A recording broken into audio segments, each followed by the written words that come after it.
नेपाल अब संकट में आ गया है।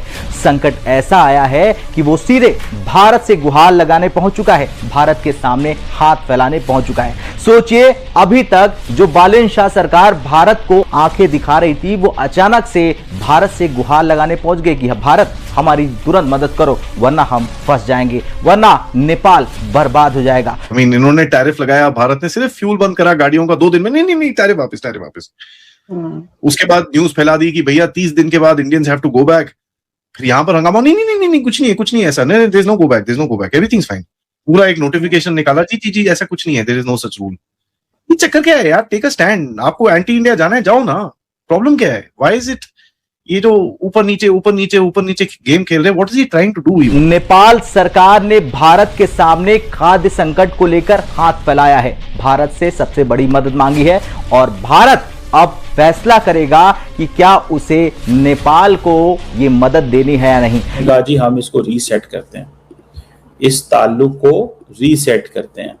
और वो ताल्लुक क्या है कि भाईजान हम जो है वो रीसेट ऐसा करते हैं कि कहीं ना कहीं पे कोई ना कोई सिचुएशन ऐसी डेवलप हो कि हम ये कह सकें कि नाउ थिंग्स आर मूविंग। के लिए तो पहले अपनी उनको लोकल मार्केट को स्ट्रॉन्ग करना चाहिए था, क्योंकि they have totally dependency on India. ठीक है, जिसकी वजह से मेरे हिसाब से जो फैसला था इनिशियल थोड़ा जज्बाती था, पॉलिटिकल था।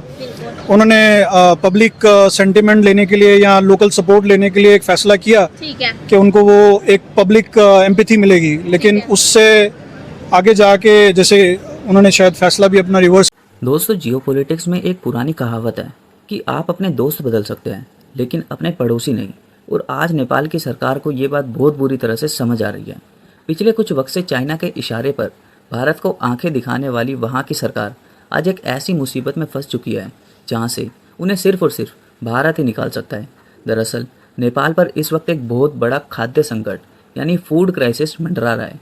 मिडल ईस्ट में चल रहे ईरान इजराइल तनाव की वजह से ग्लोबल सप्लाई चेन्स पूरी तरह टूट चुकी है और फर्टिलाइज़र्स की कीमतें आसमान छू रही है। नेपाल जो अपने खाद यानी फर्टिलाइज़र के लिए खाड़ी देशों पर निर्भर था, उसके सारे पुराने कॉन्ट्रैक्ट्स कैंसिल होने की कगार पर है। जून का महीना करीब है, जो कि वहाँ धान यानी चावल की खेती का सबसे अहम वक्त होता है। चावल नेपाल की आधी से ज़्यादा आबादी का मुख्य भोजन है और अगर इस वक्त उन्हें खाद नहीं मिली तो खेती बर्बाद हो जाएगी और पूरे देश में अनाज का हाहाकार मच जाएगा।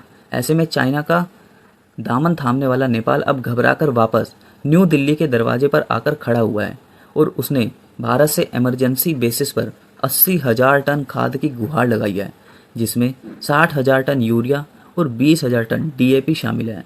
नेपाल की सरकार ने यहाँ तक कह दिया है कि अगर भारत ने मदद नहीं की तो वो पूरी तरह बर्बाद हो जाएगा। दरअसल इस वक्त नेपाल में एक ऐसी खामोशी की सुनामी आ रही है जो वहां के करोड़ों लोगों की थाली से उनका निवाला छीन सकती है। नेपाल में हाहाकार मचा है और इस हाहाकार की गूंज अब दिल्ली के गलियारों तक पहुंच चुकी है। पता नहीं क्या चल रहा है। मैं ऊपर देख रहा था, I wish I can see the sky. कहीं पे ऊपर तो नहीं बैठा हुआ कहीं पे? Jokes apart, I am just joking, but the share fact कि वो इतना ऊपर उड़ रहे हैं आफ्टर इमेंस सेटबैक्स। इन्होंने टैरिफ लगाया, भारत ने सिर्फ फ्यूल बंद करा गाड़ियों का 2 दिन में, नहीं टैरिफ वापस। उसके बाद न्यूज फैला दी कि भैया 30 दिन के बाद Indians have to go back. फिर यहां पर हंगामा, नहीं कुछ नहीं ऐसा, नहीं there is no go back, everything is fine. पूरा एक नोटिफिकेशन निकाला, जी ऐसा कुछ नहीं है, there is no such rule. ये चक्कर क्या है यार? Take a stand. आपको एंटी इंडिया जाना है, जाओ ना। प्रॉब्लम क्या है? व्हाई इज इट ये जो ऊपर नीचे गेम खेल रहे हैं? What is he trying to do even? It's very confused and that's not me asking. By the way, आप नेपाली सोशल मीडिया पे जाके देखो तो लोग भी बोल रहे हैं यार, लड़ना है तो लड़ ले भाई, नहीं तो हमारी जिंदगी तो छोड़ दे यार। Why are you playing with our lives? So it's very weird. Nobody wants a fight with Iran, but ये करने की क्या कोशिश कर रहा है with Nepal? But what's he trying to do, ma'am? So my understanding goes कि भाई देखो, ऐसा है कि बालन जी अब अपने ही उस चक्रव्यूह में फंस गए हैं जो उन्होंने क्रिएट किया। एक नेशनलिस्ट इमेज क्रिएट किया है सोशल मीडिया पे, और बहुत स्ट्रॉन्ग नेशनलिस्ट इमेज क्रिएट किया है। ये बिना सोचे समझे कि उनको मतलब आगे फॉरेन पॉलिसी में क्या करना है। मतलब आप नेशनलिस्ट इमेज आप इंटरनल डोमेस्टिक कंजम्पशन के लिए कर सकते हैं। वो पहले रैपर थे, बहुत अच्छा उनका एक इमेज रहा।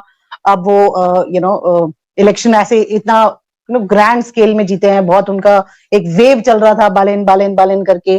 तो बालेन शाह जी जो बने हैं वो डोमेस्टिक ऑडियंस के लिए ठीक है, लेकिन डोमेस्टिक ऑडियंस में जब आप प्राइम मिनिस्टर की गद्दी पे आ जाते हैं तो एक नया पोजीशन आपको मिल जाता है, जिसमें आपको वो जो एक्टर्स हैं, मेजर पावर्स हैं या मिडिल पावर्स हैं, जो आपके नेबर्स में हैं, जो जो जियोपॉलिटिक्स को सेट कर रहे हैं, उनके साथ आप कैसे रिलेट करेंगे, किस टाइप से उनके साथ आप रिलेशंस बनाएंगे, वो चक्रव्यूह जो है वो उसमें फंस गए हैं। क्योंकि वो अपना एक इमेज भी बनाए रखना चाहते हैं कि भाई मैं तो बहुत ही हार्डकोर नेशनलिस्ट हूं, और ये स्टैंड भी नहीं ले सकते कि वो एंटी चाइना हो या एंटी इंडिया हो या एंटी अमेरिका हो, और all the strings are pulling, हर तरफ से उनको खींचा जा रहा है कि भाई देखिए आप अमेरिका जो है, अब पहले वो इन्होंने एमसीसी पास कराया था $500 मिलियन का, अब वो एसपीपी के पीछे पड़े हुए हैं।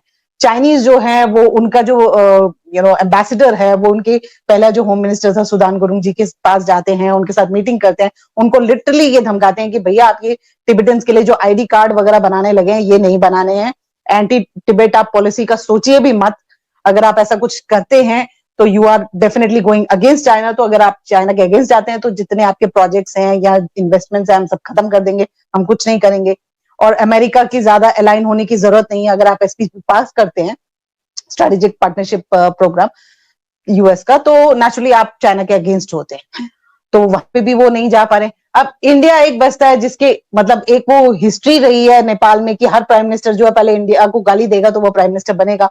तो अब ये अगर उसके अगेंस्ट जाना चाहते हैं, जो कि ये कर भी रहे हैं कुछ चीजों में, आप और एक उसमें पढ़ते हैं, क्योंकि इंडिया के साथ इतने ट्रेडिशनल, हिस्टोरिकल, कल्चरल, इतने डीप सिविलाइजेशनल कनेक्ट्स हैं कि उसको आप किसी भी हद से तोड़ नहीं सकते। लेकिन बेसिकली तो पहले अपनी उनको लोकल मार्केट को स्ट्रॉन्ग करना चाहिए था, क्योंकि they have totally dependency on India, ठीक है, जिसकी वजह से मेरे हिसाब से जो फैसला था इनिशियल थोड़ा जज्बाती था, पॉलिटिकल था।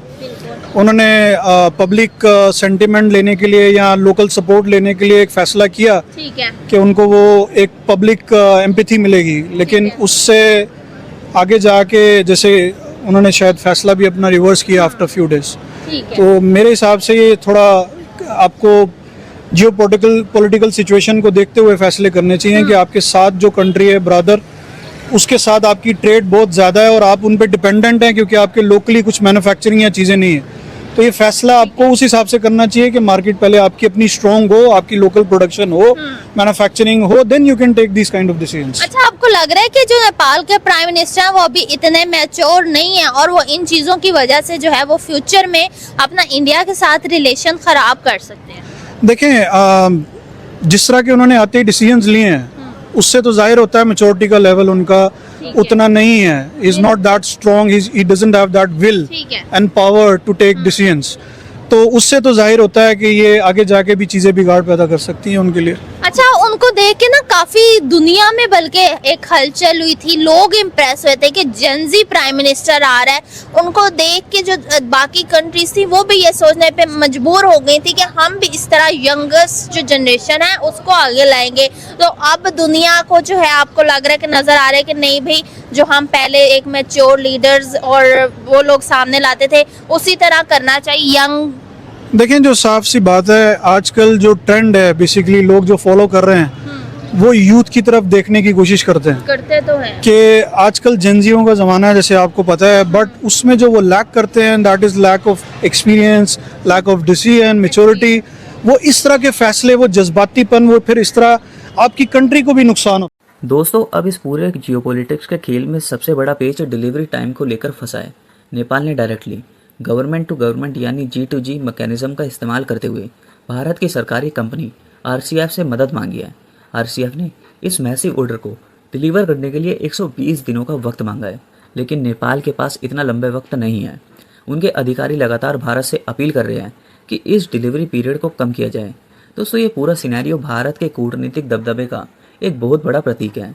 जब भी नेपाल में भूकंप आया, कोरोना का संकट आया या अब ये खाद का संकट, उनका सो कॉल्ड दोस्त चाइना कभी वक्त पर काम नहीं आया। अंत में उन्हें उसी रोटी बेटी के रिश्ते की याद आती है जो उनका भारत के साथ है।